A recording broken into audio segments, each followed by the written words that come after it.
ba ni aje asua owe ni je nyono agbawe akuchoche eba sheshin ke onupa ekrokume ni ganye yuo ne ato gbajiano ngmene ke ha shitra mo ya bia na media bia nyaminu Jeff over na no chi obenkami mene media bia mini ji amegbajiano ni watu ya ame yo nyaminu bibi oyi wadon makpa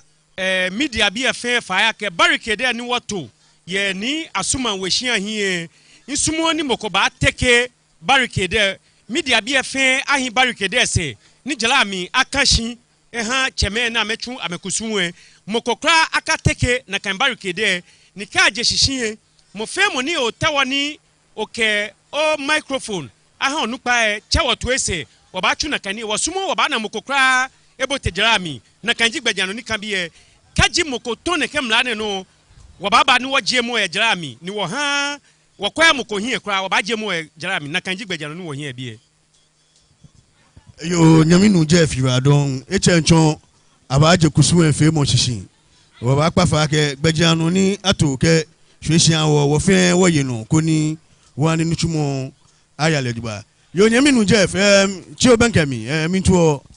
mene kusuwe ka ke ahwemi ano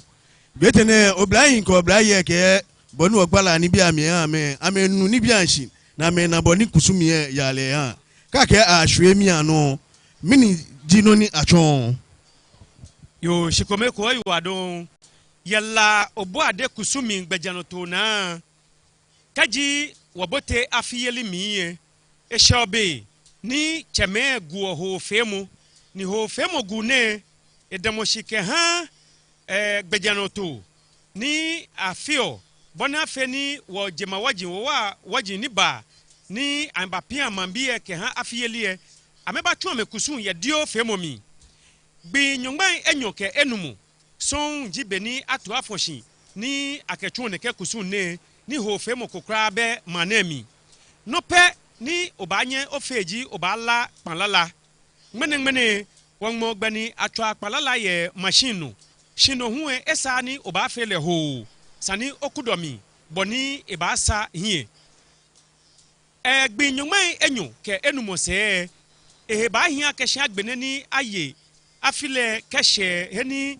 ahwe be asolepan agbene sani agbele neke akpona abawone no ba na keke alagbemi enoje cheremu ni jijufo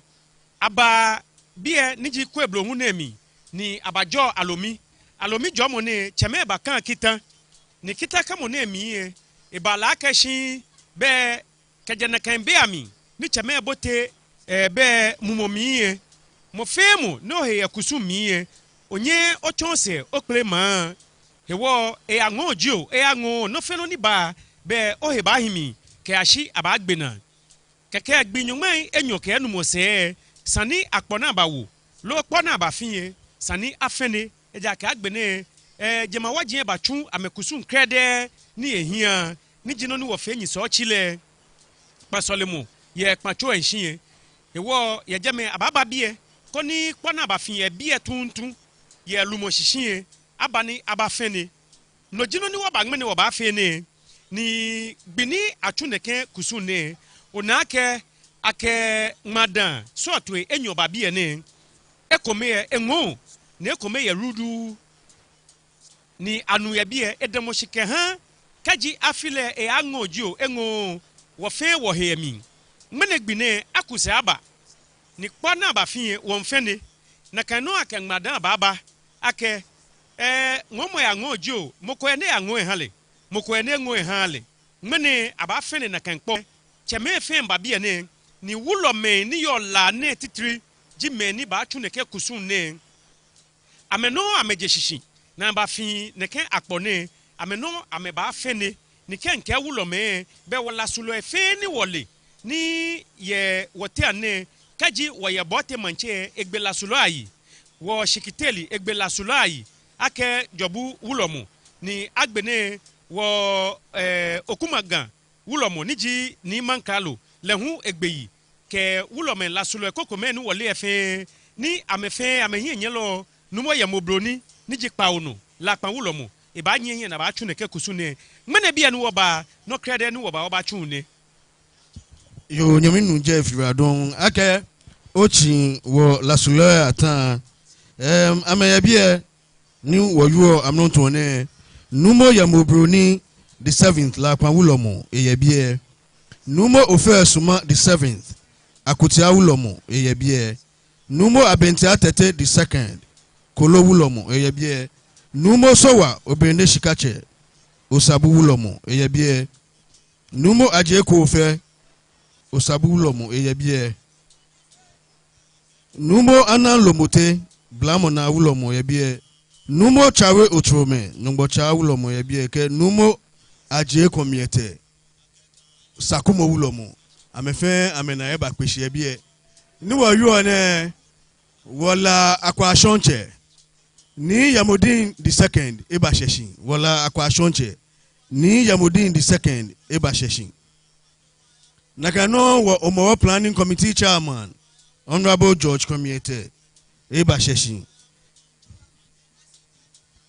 echencho be boni akbala kusuwe mi awo echencho abaje kusuwe shishin to boni an wolie keji alagbemi no jechele mo abajo alumi ni alumi jo mo majia cheme ke wala suloe ameba shan kitan ne ke kitan na shan chom ya ke kusuwe ni afio ke eni asheke gbejiano to ebe mo fe mo emo mini cho ake aba ya hin keji ngomo ye minjo jo mo ye minjo be aba mo mini aya hin ne ke kitan na abashan ne nojin no ni mene abakoni abafene keji agbena pe keje meji ekpa ke ya keji ahwemi ano niji o ni agune be agbele noji kusun ni abachun ye bi emene ni wo yuo ne na kan no wo jano ye lewun efe ka yo bi ke wo owo awo ye wo jano ye awo ajeleta yo jobu jano yo na yamuti oko yamu odure woso jano yo na jagle abi na yomo jano yo na akwoko oko kolo jano yo na ayoko ajete osabu jano yo wo jano ye amefi kralu yeshiami ninganya yo ne wo la man kralu eba sheshin ni oboda adai ni di ejuenu ni oboda adai the 4th la mankralo eba sheshin ni oboda adai the 4th la mankralo eba sheshin echencho be kusumwe chumo abajenshi ni nkanya yuo ne nakano wo la akwa shonche ni Yamodin the 2nd eba sheshin nakano mi yamlina ba ni ajie asua owe ni the 2nd eba sheshin agbene wo professor ni Ablade Glover neji council advisor eba sheshin nakano ni okpoti inshian ni eji agbominte manche eba sheshin ebe echencho abaje kusuwe mshishin nakano la Homowo planning committee members amefe ame bia na me nkwagbagia no to ani no fe no aya le pepepe ni Rafael Mensa ni vice chairman eba sheshin wonda nye fe shiken agbagia no ni nyeto be chencho abaje kusun efe mo shishi nyaminu Jeff mi tuo ni ochiwo benkemi gbekene keji ahwemi ano atan mi na ke oblanye ame ntoto ni bi ye ma mi ni jiro ni ba ya no yo nyaminu oyiwa don shikomeko akeni aguho femu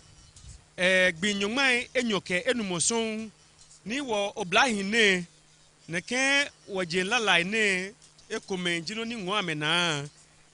efetomo asa amena me onu ni ha na amena mi hye aje ye amewala shin lemi hewo efo ka akeshin kaji agbele alo abafene akpona wo ne be angma megbe ni ambanya mefe ho no eje amefi ono no wo chole street carnival ni ne street carnival ne ebagbe wo Homowo yelie no ni wo chole side attractions ni bi ni akawo esole ebagbe yi no wo ngmene gbekene abaje he soto ni abaha emishe be mi ni cheme echu amekusu eta ni amete amajo amehe obla hie hu boti omami ni ameha amemishe no pe ni wo ba biji obla hie ni yo mami ni ameto machines ke ni biye gbajiano ni wo ka ameto efe ameye no wo sumo wo bana ni afe no koni wo ke akafe ejake e ba gba chemana echo bule ni kaji okwe afine oti ni cheme ko ke ha fi yelie e ke bule ke ha mo femu shishitono ke ha manpe kaji o tewani cheme akae ni dafie ahabo ne ke egbene be o ke bule ba ha ne ke gbejano na to ne nojino ni ba ya no gbekene he wo ba nye mami ni wabomode akeshi boni ake amechu amenuchumo e ba ya le pepepe ne ka afi na gba ke ha mamu efe yo nyaminu je afiradon nyaminu ayikwe over na ochi obenkem ye bia ke boji task force leader amabibo noko ayikwe over na no ochi obenkem ye bia ayikwe over na chi obenkem ye bia minto amabibo sanji enyokope over na chi obenkem ye bia na woli ake mankene wonyemen teshime baba manemi nika me ba manemi e bepi e wanu sanjin papa ekumen keje se eja ke nibi ni ameteme nkumen ba fio ebe himbe no miniji gbejiano ni planning committee e ke man ebulo eto ni anye akekudo nyike nuchumone yo nyame no you adon me aketask force gbejiano ni woto jake wo ba nyem oke wo nyeme ye ke wo mame me ke wo nyeme hie ko me na yue mo ke chomo bia me na me baba ame yifa ni nuchumo na me ba cho wo denche wo le no na me ba cho e wo omo ke o honi ka gbelo shop na kan time e ja ke na kan be me na me baba ile mo ni baba de be ba ni e wo nga o shop amo ehin fe ame baba te je na me ba lo ni bia na me pe ona e wo nga agbene meni wote ameko mehu e wo hye wotun wo fon ni wo ba ka wo mba wo ba kwe ame ko hye tun ame ba tun ese na mba bote hye am ba jubo blenten ete no shi no ni pe ni wo ba faji sani wo kwa wo no jogba wo mi nga wo pe keke ji ake ka okwe na eyin je by force ka akwa ame kon shi no wo ko no ni mo ko to shi na no ka mo ko be shi na to aka agbele eja ake na me ba ne ame ba je mokome je menyo sha me ipi ni ka gba tutu anya ehye ame tafra che kula no me oblantai oblayin ka oblaye ni ame e ka kan lo ni yo hye ame ama me te ma ame ama so ame e wo ka kan komi wo indoors agbene meni le hu na me yon phones na me sha ame ko o sha mbasha e wo biabo no ambasha pe ka sha ame no asha da na me ba ile no na ga ba wo ga ba tun julo so ya futu ame na me ke ba ni ka me ba no na me ko ji ka wo ba wo ju wo ka me yue wo ke tashi no ya pe bi hu egbasande ama me ka me to egbedia no shimbo wen inyami bibi esa mo yo me ake wo mbo wo ikoko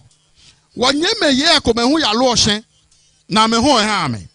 she le hu ka me ba ko ame pe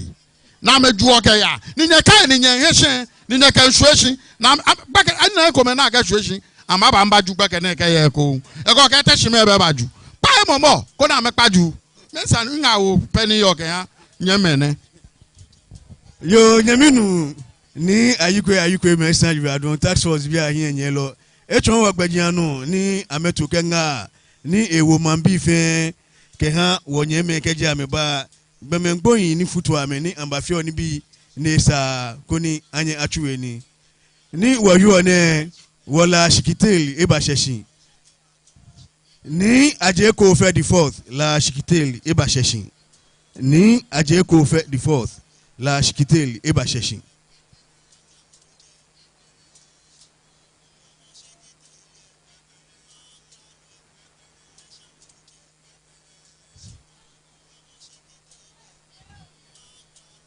Nagano Numo tete ojeto the faith la agbanfo ache eba sheshin. Nagano ni anum tete acting la man ochame eba sheshin. Eba sheshin. Be ni chwanke echenchon abaje kusum fiemo shishin. Wo amla kruya efe kralo. Wo la sulo efe kralo. Wo wa waye efe kralo. Majina chemen efe kralo. Ni abachu kusum wo majina cheme eba sheshin. Ni obodai adai the fourth la man kralo. Eba sheshin. Nakaino ni ajeko ofe the fourth la shikitel eba sheshin. Ni Yamodin the second la akwashonche eba sheshin. Mijamilina ba ni aje asua owe ni the second agbawe akuchoche eba sheshin. Nakaino professor ni Ablade Glover council rep special council advisor eba sheshin. Nakaino ni anum tete niji acting la man uchame eba sheshin. Wa mlakwe fe kralo wo lasulo fe kralo abaje kusum femo shishin. Kusum femo agbalami ehawo ake keji ala gbemi yela enojicheli mo abajo alumi ni alumi jo mo ne wo lasulo eke majacheme bashan kita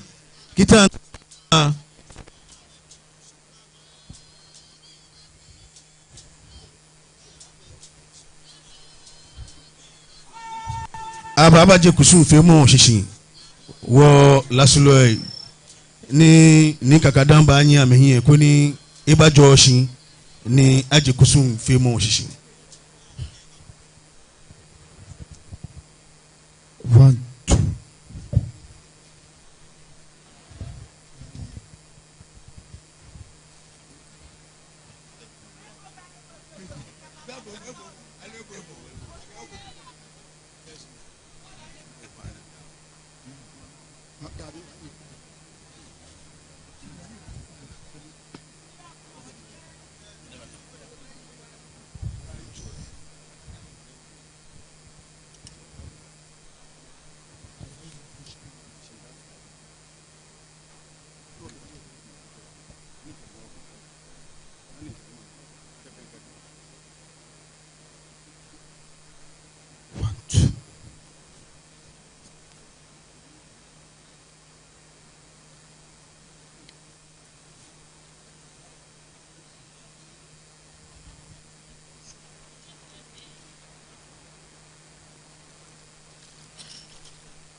1 2 ago echemeganyeme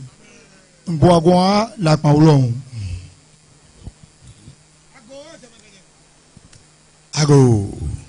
ago okule jenyu ogagmen gbeka na sine ba ho shidai aka meje amekusumi shishi odromo ko mo bonana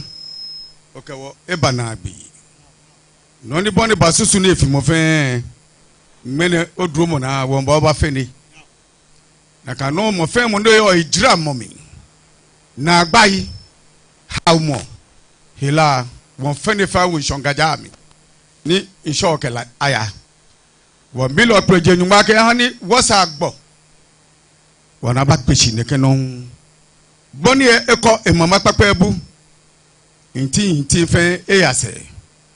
wasal moja ke wasa agbo waka obote manche hia ya pe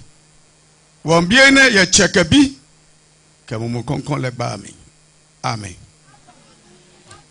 Oh chede apon kwa mi ke ngasa safia ba jo afren no dan ke kwa hweshi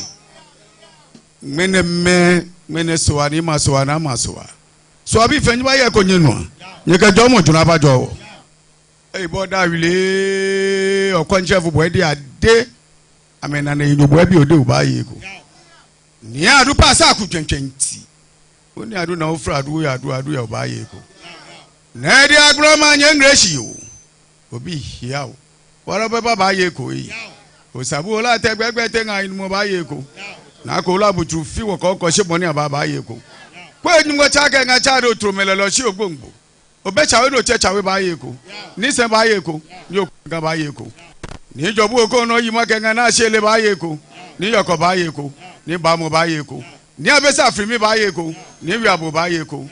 ni sakumu ko le tu nyakwa afre ba ye ko ni lo mo adawo ba ye ko ni kro ye lo fusu ba ye ko na pe isi aboyo mo me bo ke na e buso ke mi efun e wo ko lo yo bi ni wo yi o chokwe twa wo tekwe twa wo na pe isi ayo ni ato aleho alebi ba ye ko yi na fi okropon wuji na kwanta na obi se bisa safre pokpo gbe yo ba ye ko bedu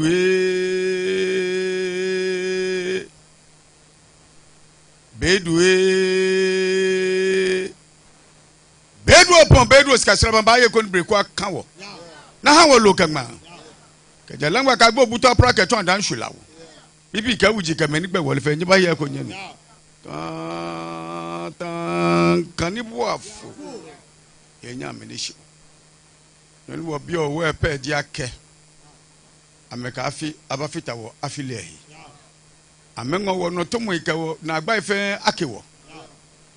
efe wo bloku nini wo je hye boni e chemenko me ba chu na hye wo no mo fe amo no chu lo jogban okpeleje nyungo eni na nu chu mo ekomene ehenyomo yo ni le okpeleje nyungo ba wo fe no fe no ni wo bi o won bi le okpeleje nyungo ake emu bona la ba hye wo no ekpala wo kropon fiji le shishi ekokropon fiji le aha wo no na afia ya ni ebani na wo na ka wo bole kutu ne ken wo pe yi wo pe wo jebu e wo nanu wo ye ko hu wo nu wo ko janu ajowo wo fe mo pa nwa ba na wo ye gbe ana alo nte di nkokora ka ba fo wo teyin ni wo kwaje fe wo gbara bo ne ba so odi dona hia jo ha wo ni mle akwen twa no manya ni babra o la pa lo we yin pa lo pa o me ke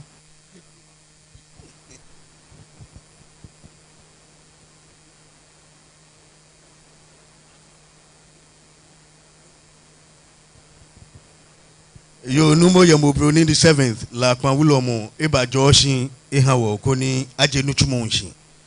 e wo lasulo efen ke wo majin chemen ba fe ekumi ni akechu kusumo e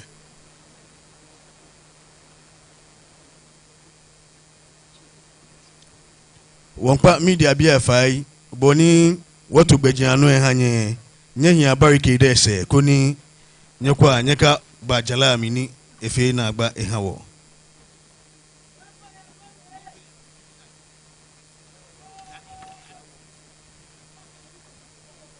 ewo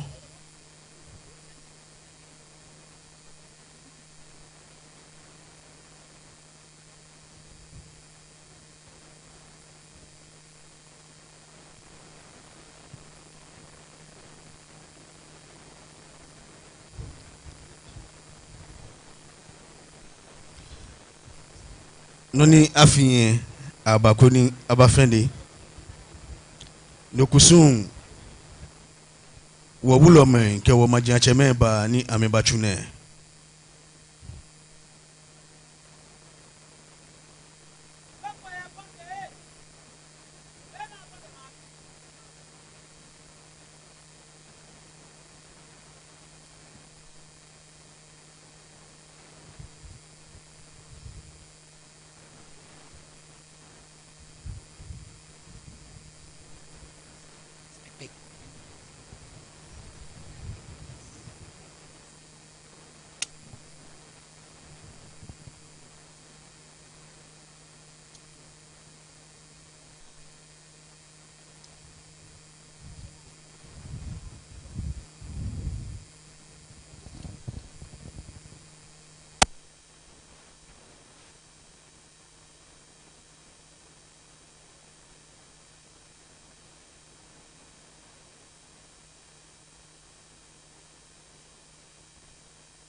kusu echumu ya no nyaminu Jeff chubenkemi wona ke awo madan neke madan na wo ne mini edamoshi ha iho fe ake shishijemi encho hie ni ngblami ake woba bi ne abafi akpoko ake afini abaye ne be ba fe gbin nyumai enyo ke edwemi ne woba fineke akpone ake afini aye ni cheme ebote kron femomi amebote mumomi ne ba hi ake mo fe mo ke he awomi esa mo ko ba chon ese ekprema kaji ango jio mo fe mo he ba himi ni wochoneke egbin nyumai enyo ke enumonemi meneji na gbegbin ni woba neke akpona ba fi na ke guho fe mo ne aba feni no eje madan ni aho ni ekomengo eko engo eyerudu bona aba fele keje shishi na ke fi akpo na kan pepepe asa afiole ni mo fe mo kra ni heyo kusumi iba nu eko manyo fe manyo ni bohu oye hemo kayeli ye wo kusumi ami bohu oye egbeni osa ona ni oba nu no ni ngo keno ni